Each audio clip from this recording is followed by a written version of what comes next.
اللهم صل على سيدنا محمد. الحمد لله وكفى والسلام على عباده الذين اصطفى. أما بعد أعوذ بالله من الشيطان الرجيم. بسم الله الرحمن الرحيم. إن الدين عند الله الإسلام. قال تبارك وتعالى لا إكراه في الدين قد تبين الرشد من الغي. قال تبارك وتعالى ومن يبتغي غير الإسلام دينا فلن يقبل منه وهو في العاقبة من الخاسرين. صدق الله العظيم وصدق رسوله النبي الكريم. عزیز بھائیو بزرگ دوستو، اللہ رب الجلال کا کرم و احسان ہوا. خدائے رب جلیل نے ہم سب کو عشاء کی نماز با جماعت پڑھنے کی اللہ نے توفیق دی. ساتھ ساتھ تراویح جیسی اہم سنت، اس کے ساتھ میں تھوڑی دیر درس قرآن میں بیٹھنے کی اللہ نے توفیق دی. دعا فرمائے اللہ پاک ہم سب کی حاضری کو بے قبول فرمائے. موت کے آخری لمحات تک ہم سب کو قرآن سے، دین سے، اسلام سے وابستگی نصیب فرمائے. عزیز بھائیوں، ابھی 2 دن قرآن پاک کی الگ الگ آیات کو میں نے تلاوت کی. اللہ پاک کی تمام چیزوں کے اندر آیات میں اللہ ایک ہی عنوان بیان فرماتے ہیں. سب سے پہلی بات ہے وَمَنْ يَبْتَغِ غَيْرَ الْإِسْلَامِ دِينًا فَلَنْ يُقْبَلَ مِنْهُ. اللہ کے یہاں سب سے پسندیدہ جو مذہب ہے وہ مذہب اسلام ہے. بہت سارے ادیان ہیں، کئی دین ہیں، لوگ پتہ نہیں کتنے الگ الگ مذہبوں کو مانتے ہیں. ان تمام مذہبوں میں، تمام چیزوں کے اندر اللہ کو سب سے پسندیدہ جو مذہب ہے وہ کیا ہے؟ مذہب اسلام ہے. اور مذہب اسلام کے علاوہ وَهُوَ فِي الْآخِرَةِ مِنَ الْخَاسِرِينَ. اللہ فرماتے ہیں آخرت میں جو اور مذہبوں کو لے کر، دین کو لے کر جائیں گے، وہ لوگ کیا ہوں گے؟ خسارے والوں میں سے، نقصان اٹھانے والوں میں سے ہیں. جو اللہ کو پسندیدہ جو مذہب ہے وہ مذہب اسلام ہے.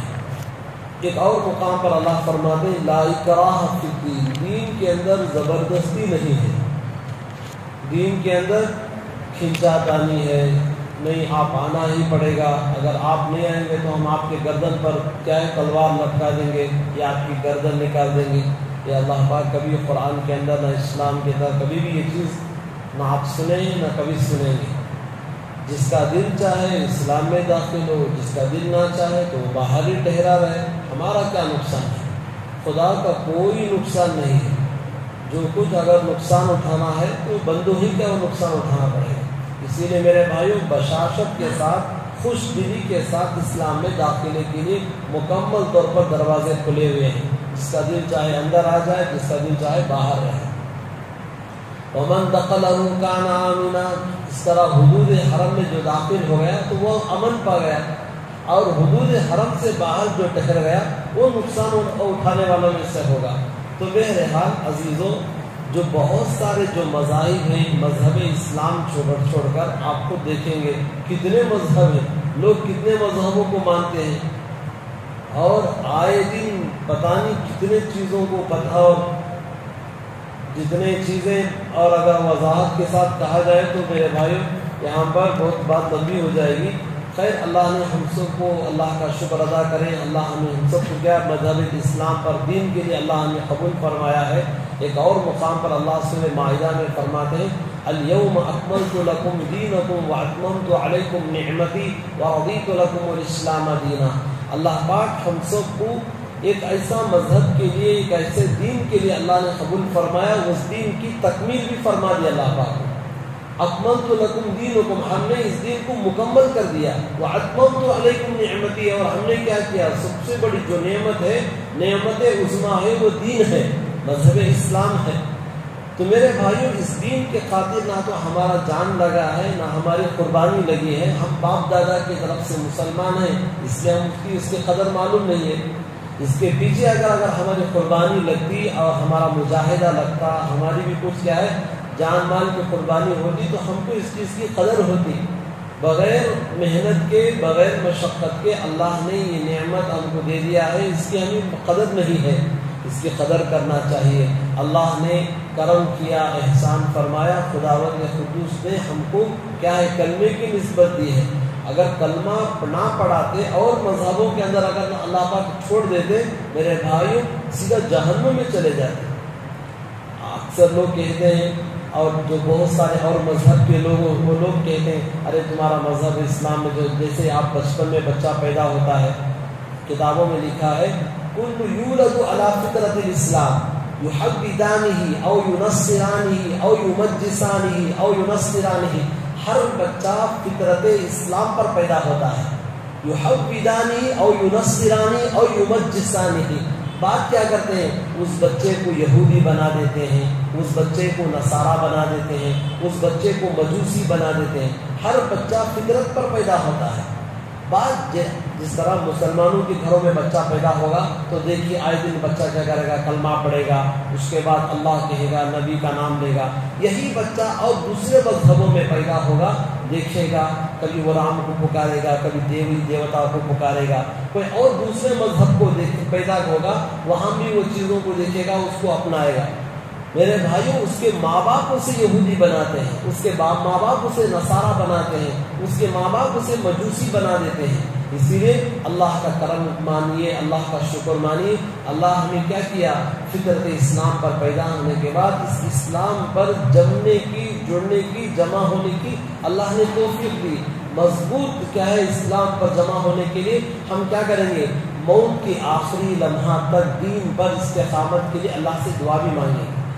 کب تک؟ میرے بھائیوں کئی لوگ اللہ کے نبی علیہ السلام حدیث میں فرماتے ہیں کئی لوگ صبح میں اسلام میں اور رات میں سوتے ہیں مذہب اسلام پر، صبح ہونے سے پہلے وہ آدمی کیا ہو جاتا ہے؟ کافر ہو جاتا ہے۔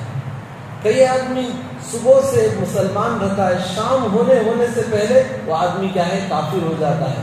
کئی لوگ کیا کرتے ہیں؟ اسلام میں داخل ہوتے ہیں پھر چلے جاتے ہیں۔ اللہ پاک نے سورہ نساء کے اندر بیان فرمایا ان الذین آمنوا ثم کفروا ثم آمنوا ثم کفروا ثم ازدادوا۔ کوئی لوگ کبھی ادھر آ گئے، کبھی ادھر چلے گئے، کبھی ادھر آ گئے۔ نہیں میرے بھائیوں اللہ کو پسند نہیں ہے کام۔ جیسے اگر آنا ہے اللہ فرماتے یا ایھا الذین آمنوا ادخلوا فی السلم کافہ، پورے کے پورے طور پر تم اسلام میں داخل ہو جاؤ۔ آدھے تیتر آدھے بٹیر یہ اللہ کو پسند نہیں، کبھی ادھر بھی رہا کبھی ادھر بھی رہا۔ میرے بھائیوں دین بہت سمپل مذہب ہے، بہت آسان مذہب ہے۔ ہم لوگوں نے اس کو بہت کیا کر دیا ہے اور اتنا بوجھ بنا لیا ہے، اس کو اتنا اور ہیرا پھیری کر کے اتنا اس کو مشقت والا بنا لیا ہے۔ چاہے اس کے مثالیں 2-3 مثالیں میں آپ کو دوں۔ دیکھیے اسلام کے اندر شادی بہت سادگی کے ساتھ کرنا ہے۔ اب ہم لوگوں نے کیا کر دیا شادی کو، اکثر آپ دیکھیے شادیوں میں جتنا پیسہ شادیوں میں بہایا جاتا ہے پانی سے زیادہ پیسہ بہایا جاتا ہے مسلمانوں کا۔ بڑے بڑے لوگوں کی شادیاں جو جہاں VIP ہیں، بڑے بڑوں کی شادیاں جہاں پر کرتے ہیں لوگ کیا کرتے ہیں؟ کئی 10 قسم کے کھانے، 20 قسم کے کھانے۔ ارے بھائی آپ ایک جگہ کھڑے ہو کر سوال کریں انسان کو، انسان کی بھوک کیا ہے؟ بس 2 روٹی ہے، 2 روٹی سے اس کا پیٹ بھر جاتا ہے۔ 10 قسم کے کھانے کا کیا مطلب ہے؟ جہاں پر کیا ہے پتہ نہیں کتنے اور بیہودہ چیزیں، وہاں پر بے پردگی، کھانا ضائع کر دینا، ویسٹ کر دینا، اور اس کے بعد پتہ نہیں اب آئے دن ماشاءاللہ اللہ معاف فرمائے مسلمانوں کی شادیوں میں مسلمان کی شادی نہیں بلکہ میلہ ہے۔ کیا ہے؟ میلہ لگا ہے۔ جس طرح یہاں کی کنڑا زبان کو اگر بولا جائے کیا بولتے ہیں؟ جاترا بولتے ہیں۔ ہاں جاترے کی طرح اللہ معاف فرمائے مسلمانوں کی شادیاں۔ ارے جہاں سنت ادا ہو رہی ہو، پیارے حبیب حضرت رسول اللہ کی سنت ادا کی جا رہی ہو، وہاں پر میلے سے کیا تشبیہ؟ جہاں نبی کی سنت ادا ہو رہی ہو وہاں گانوں سے، آرکیسٹرا سے کیا نسبت ہے؟ میرے بھائیوں ڈرنا چاہیے، ہمیں خوف کرنا چاہیے، اللہ کا ڈر ہمارے سینوں میں لانا چاہیے۔ کب مسلمان سدھریں گے؟ کب خوف کرنے والے بنیں گے؟ کیا نبی نے اپنی بیٹیوں کا نکاح نہیں کیا؟ کیا صحابہ نے اپنے بچوں کی شادیاں نہیں کی؟ کیا صحابہ نے اپنے بچوں کا ولیمہ نہیں کیا؟ نے ماشاءاللہ بہترین کیا۔ آقا علیہ الصلوۃ والسلام فرماتے ہیں کہ وہ نکاح بابرکت ہے جو نکاح سادگی کے ساتھ، بالکل کیا ہے، بہت سادہ سیدھا نکاح ہو، اور اس کے اندر کیا ہے اللہ پاک خوب برکت دیتے ہیں، اور اس نکاح کے اندر برکت دیں گے جس نکاح کے اندر لہو و لعب نہ ہو۔ فضول خرچی کرنے والا شیطان کا بھائی ہے۔ ان المبذرین کانوا اخوان الشیاطین، فضول خرچی کرنے والا وہ شیطان کا بھائی ہے۔ کتنی فضول خرچی کرو گے؟ آج میرے بھائیوں، ایک مالدار جو اپنی بیٹیوں کی شادیاں کرا رہے ہیں، کتنے غریبوں کی بچیوں کی زندگیوں کا میرے بھائیوں ایک نجات ہم کیا کر سکتے ہیں، ایک سہارا بن سکتے ہیں۔ کتنی بہن بیٹیاں غریبوں کے گھروں میں جا کر تو دیکھو، جن کی عمریں 30 سال سے کراس کر کے چلے جا رہے ہیں، ان کے گھر پہ نہ کوئی جوڑا بن رہا ہے نہ کوئی رشتہ جا رہا ہے۔ کیوں؟ منہ مانگی بڑی بڑی دعوتیں جہیز کے عنوانات پر، اور ان کو اتنے ان پر بوجھ ڈالا جا رہا ہے، وہ ماں باپ مجبور ہو کر وہ بچیاں جاتے ہوئے مر رہی ہیں، کوئی پھانسی کے پھندے پر لٹک رہی ہے، کوئی کڑوی دوا کھا کر مر رہی ہے، کوئی اپنے بدن پر مٹی کا تیل چھڑک کر اپنے بدن کو آگ کے حوالے کر رہی ہے، اور یہ نہ کر سکے تو دوسرا رخ غیروں کے ہاتھ میں ہاتھ دے کر بھاگ رہے ہیں۔ میرے بھائیوں، یہ تمام کا جو صلہ کسے مل رہا ہے؟ جو پانی کی طرح پیسہ بہا رہا ہے، میرے بھائیوں اس کو جا کر یہ گناہ ملے گا۔ ہمیں ڈرنا چاہیے۔ دین بہت آسان ہے، بہت سمپل ہے، اس کو ہمیں کیا کریں، اتنا بوجھ بنا دیے، پہاڑ بنا دیے ہیں۔ بہرحال ہمیں سمجھنے کی ضرورت ہے۔ اللہ فرماتے ہیں فَلَن يُقْبَلَ مِنْ، اللہ کے یہاں کوئی اور مذہب ہم لے کر جائیں گے اللہ قبول نہیں کریں گے سوائے مذہب اسلام کے۔ مذہب اسلام کو ہم اللہ نے کرم کیا، ہم سب پر رحم فرمایا، اللہ ہمیں مسلمان بنایا ہے، کلمہ پڑھنے کی توفیق دی ہے۔ اب ہم کیا کریں گے؟ موت تک اللہ سے ہی دعا کرتے رہیں گے، مالک استقامت کی دولت آخر تک ہمیں موت تک دین پر جمع ہو کر جڑنے کی توفیق دیجیے۔ اللہ سے بار بار ہم التجا کرتے رہیں گے، بار بار ہے اس چیز کی۔ اور ایک حدیث میں آقا علیہ السلام نے فرمایا، اور صحابہ سے فرماتے، میرے صحابہ جددوا ایماننا وکیف نجدد ایمانکم اکثر من قول لا الہ الا اللہ۔ اللہ کے نبی علیہ السلام نے فرمایا، میرے صحابہ ایمان کو تجدید کرا کرو، نیا کرو۔ صحابہ پوچھتے ہیں اللہ کے نبی ایمان کو کیسے نیا کریں؟ آقا علیہ السلام نے فرمایا، اکثر من قول لا الہ الا اللہ، کثرت کے ساتھ تم لا الہ الا اللہ پڑھا کرو۔ یہ ایمان کو تجدید، ایمان کو نیا کرنے کی طرح ہے۔ ہم سب کو چاہیے کثرت کے ساتھ ہم لا الہ الا اللہ محمد رسول اللہ پڑھیں گے سب انشاءاللہ۔ اللہ ہم سب کو عمل کی توفیق عطا فرمائے، موت کی آخری لمحہ تک ایمان پر استقامت نصیب فرمائے۔